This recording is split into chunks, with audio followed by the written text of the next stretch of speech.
Hello world, I'm Chris Pirillo, and you're watching another live Q&A with you and me. I do 5 of these videos every week. 4 of them are exclusive to my super nomies, and then 1 of them is out there for anybody to watch, like this video. And today's question is a pretty straightforward one, really. What would you have a large company create? If you were to ask me this tomorrow, I may respond differently. Today, it would have been a better way of taking naps, because that's why today's live stream is late.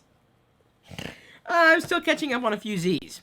So bear with me here as I reset my brain and internal chronometer to better address having a child in our life. So thank you for your patience. Let me remind everybody, this is something I wasn't able to cover in today's TLDR, that GoToAssist from Citrix is a company that's been supporting us for quite some time, and they offer a secure cloud-based solution for IT and customer support professionals to provide live and unattended remote support to their employees and customers working from any computer or mobile device. And for a free 30-day trial, visit gotoassist.com. Been using GoToAssist for a number of years, and it's all about saving money, honestly. And that's what a lot of companies would, they'd tell you. We're trying to save money. We're doing this. We're doing that. We're doing another thing. And I've worked with a lot of companies. I haven't had a lot of companies. I've had one company throughout most of my adult life, and it's worked well enough so far. And when it comes to producing something, I think what it always boils down to for me is finding something that I don't just want, I do need. And there's a big difference between a want and need. And some people, it's difficult to tell the difference between the two. Something that you want is something that, it would be nice. Like, a Lego set. Something that you need would be completely different. Do I need that? No, I don't need that. What I need is something that would allow me to record video when I'm not connected to the internet. So, wants and needs are different. I don't know if every company who produces a product has an understanding sometimes of what it is that they are absolutely producing. Now, if I had a large company, or if there was a large company out there, and I would want them to create something, I wouldn't even say create something for me.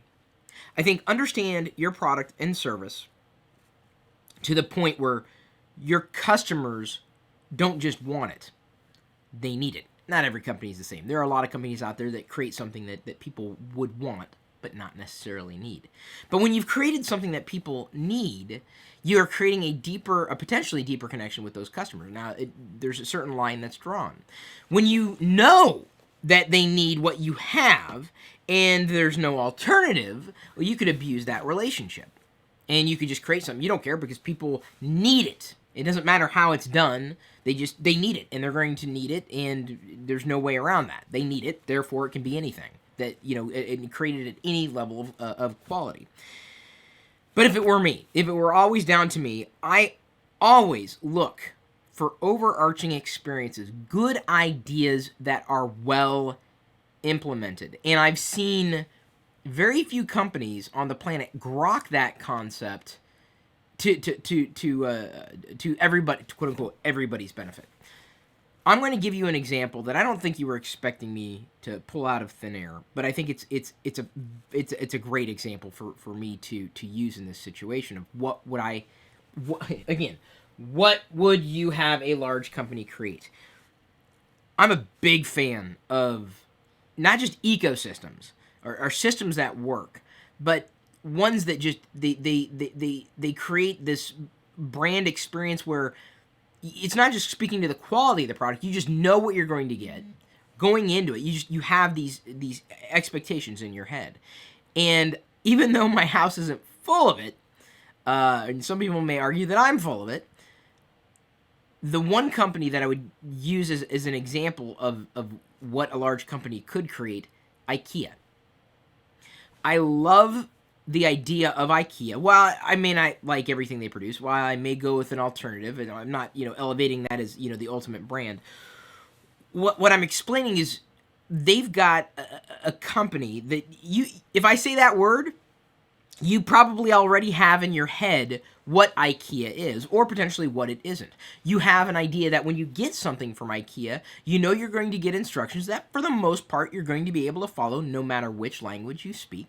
You know you're going to have things that you may need at IKEA, and potentially things that you want. And they've designed the store in such a way that you have the opportunity to not just get to what you want potentially quicker, but also kind of walk through the entire store experience to see things that you might want instead of just the things that you would need. So it's that type of company that I think is very, very valuable. I'm not talking the economic possibilities is not what we're asking about. What's rare is seeing something like IKEA specifically for geek lifestyles, and that's what I would like to see happen. You have electronic superstores or just electronic stores, but even those are becoming a thing of the past. Imagine an opportunity for you to be able to assemble certain things from within an ecosystem of sorts that you knew would work. You knew that they had a certain level of quality, and you might have had fun doing it, and the brand speaks to you outright. Imagine if there would be, and this is where I kind of tie it back into technology, imagine if there was, think of it like Arduino. You get these different modules, you put them together, the hardware, and you can make something that, wow, this is amazing. Imagine an entire store based around the idea that these component-driven technologies could be purchased, could be assembled, could be, configured. They looked stylish, and it doesn't have to be a big store. It doesn't have to be a big company. And they're like, here's the thing. There's likely a company already serving this need.